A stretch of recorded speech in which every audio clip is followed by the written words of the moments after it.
C'est pourquoi prenez toutes les armes de Dieu afin de pouvoir résister dans le mauvais jour et tenir ferme après avoir tout surmonté. Amen. Gloire à Dieu. Nous trouvons ces paroles dans l'Épître aux Éphésiens au chapitre 6, le verset 13. Bonjour, bonjour mes amis de la méditation quotidienne. Comment allez-vous en ce 4e jour de la semaine? J'espère que vous allez bien et que vous êtes prêts à découvrir notre histoire biblique de la semaine. Mes amis, au lieu de nous concentrer sur nous-mêmes et de nous battre seuls, exprimons à Jésus-Christ qui se tient près de nous ce que nous ressentons. Amen. Nous verrons la tentation disparaître et nous serons victorieux. Gloire à Dieu. En cette fin des temps, l'heure est venue de résister au nom de Jésus-Christ avant qu'il ne soit trop tard. Amen. Prions le Seigneur. Tendre Père des cieux, nous te disons merci pour ton amour, pour ta miséricorde envers nous, pour le sacrifice de Jésus-Christ, notre Seigneur et Sauveur. Ô Père, qu'il est bon d'être à tes pieds en ce matin. Merci de nous avoir fait grâce en nous conservant le souffle de la vie. Nous te demandons pardon pour nos fautes commises envers toi. Lave-nous, je t'en supplie. Purifie-nous dans le sang de l'agneau et aide-nous chaque jour à refléter le caractère de Jésus-Christ. Ô Père, merci pour l'histoire biblique de cette semaine. Aide-nous à nous souvenir du passé afin d'affronter l'avenir.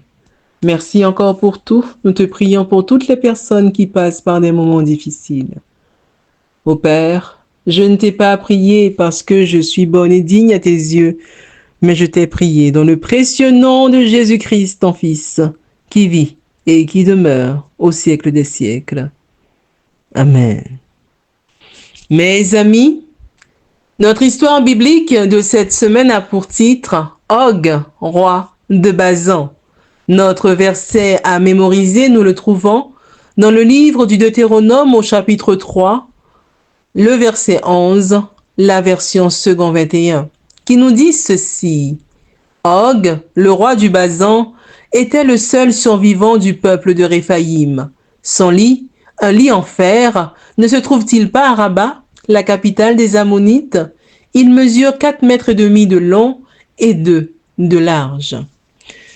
Nous trouvons le récit biblique dans le livre du Deutéronome 3, les versets 1 à 11, la version second 21, qui nous disent ceci. Nous avons pris la direction du Basan. Og, le roi du Basan, est sorti à notre rencontre avec tout son peuple pour nous combattre à Édréi. L'Éternel m'a dit, n'aie pas peur de lui, car je le livre entre tes mains, ainsi que tout son peuple et son pays. Tu le traiteras comme tu as traité Sion, roi des Amoréens, qui habitait à Hesbon. Et l'Éternel, notre Dieu, a livré encore entre nos mains Og, roi du Basan, avec tout son peuple. Nous l'avons battu sans laisser un seul survivant.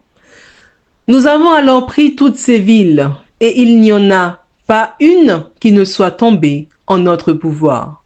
60 villes, toute la région d'Agorb, le royaume d'Og, en Basan. Toutes ces villes étaient fortifiées, avec de hautes murailles, des portes et des barres. Il y avait aussi un très grand nombre de villes sans murailles. Nous les avons vouées à la destruction, comme nous l'avions fait pour Sion, roi de Hesbon. Nous avons consacré toutes les villes par la destruction, hommes, femmes et petits-enfants. Mais nous avons pillé pour nous tout le bétail et le butin des villes. C'est ainsi que, à cette époque-là, nous avons pris aux 2 rois des Amoréens le pays qui est situé de l'autre côté du Jourdain et qui s'étend du torrent de l'Arnon jusqu'au mont Hermon. Les Sidoniens donnent à l'Hermon le nom de Sirion et les Amoréens celui de Sénir. Nous leur avons pris toutes les villes de la plaine, tout Galaad et tout le Basan, jusqu'à Salca et Édréi, villes qui appartiennent au royaume d'Og en Basan.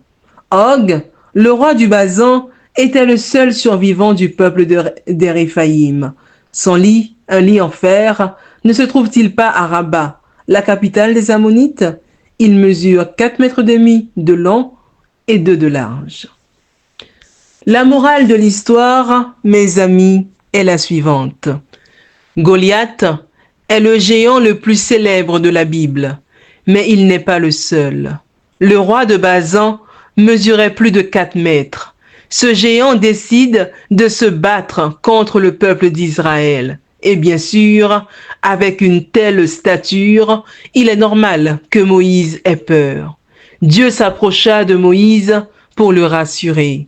Ne le crains point, car je le livre entre tes mains, lui et tout son peuple et son pays. Tu le traiteras comme tu as traité Sion, roi des Amoréens, qui habitait à Hesbon.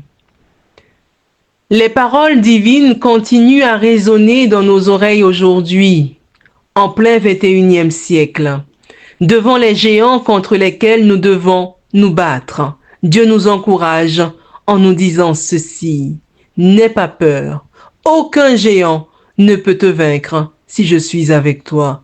Amen. Gloire à Dieu. Comme d'habitude, le danger nous guette si nous nous éloignons de notre protecteur. Les géants prennent des formes différentes et elles sont toutes redoutables. Ils ressemblent à des cauchemars d'enfants. Ils ne sont pas réels, mais ils nous effraient. Je ne sais pas quelle forme ont ces géants, ni à quoi ils ressemblent, mais il en existe probablement un dans notre vie. Le pire, c'est que ces géants personnels savent qu'ils nous effraient, car nous ne pouvons pas les vaincre seuls. En effet, combien de fois avons-nous essayé d'affronter notre géant par nous-mêmes et avons-nous échoué? Combien de fois avons-nous cru l'avoir vaincu? Il est normal d'éprouver de la peur quand le géant Og croise notre chemin, car nous n'avons pas la force nécessaire pour le battre. Si nous pensons l'attaquer avec nos armes, c'est comme vouloir affronter un lion avec une épingle. Les géants que l'ennemi met sur notre route sont toujours les mêmes parce qu'ils connaissent nos points faibles. Notre histoire biblique de cette semaine avait pour titre Og, roi de Basan. Notre verset à mémoriser, nous le trouvons dans le livre du Deutéronome au chapitre 3, le verset 11, qui nous dit ceci. Og, le roi du Basan, était le seul survivant du peuple d'Éréphaïm. Son lit, un lit en fer, ne se trouve-t-il pas à Rabat, la capitale des Ammonites? Il mesure 4,5 mètres de long et 2 de large. Oui, mes amis, ne gaspillons ni notre temps, ni notre énergie à vouloir vaincre tout seuls nos géants, car nous en serons incapables. Demandons de l'aide à Dieu. Amen. Amen. Gloire à Dieu. Il s'approchera de nous et nous dira, n'aie pas peur, je l'ai vaincu.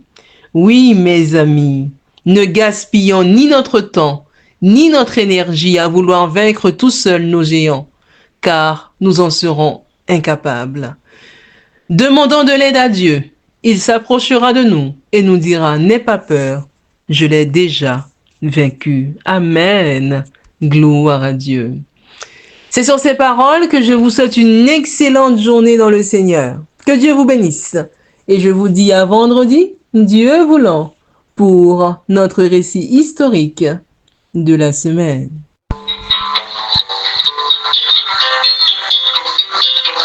Nous allons joyeux au pays de la vie, au pays des bonheurs, au royaume d'amour. Vous qui marchez encore sans Dieu dans la folie, vous dites voulez-vous y venir dès ce jour? Voulez-vous